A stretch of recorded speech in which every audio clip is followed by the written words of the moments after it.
आज आम बनवा बिना पिज रसुन मटर आलू तरकारी। प्रथम तेल गरम कर सोरिष फुटेबा, तापर आम जीरा पकेबा, तेजपत्र, भुसुंगा पत्र ये सब फुटी सारा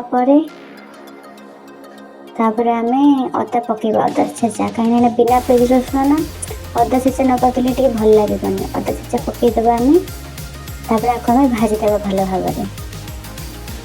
भाव भाजवा।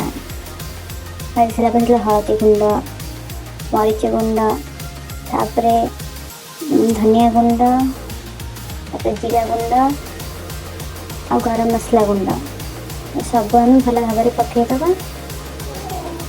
पकई सारापर आम भल भाव भाजीदेवा मसला को। मटर को माने जिते बड़े आम बिना पिज रसुन बनाऊे ना, एमती मसला गुला आम भाजीदेवा। भाजी सारापर आम सीझे रखी टमाट को, मटर आलू आम सीझे देचे टमाट पकईकि से टमाट को आम मसला सहित भाजीदेवा।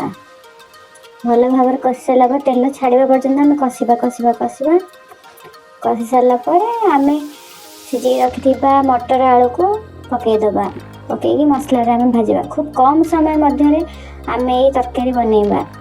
छुआ मैंने कि खाइबे कि पूजा पर्वाणी है कि ना कि तो आम चकुली पिठा हो कि इडली हो कि आम खाईपर। तापर पकईकि लुण पकईकि आम भाजीदेवा भल भाव। तापर किसी समय फुटी सारे तापर आपको आम कोरिएंडर लीव्स पकईकि खाईपर।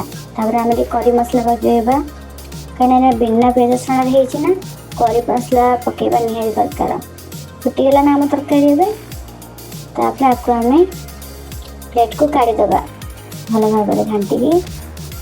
तापर आम कोरिएंडर लीव्स पकईदे पकई सारापर आम आपको प्लेट काढ़ीदेवा। तापर आम खाइबा।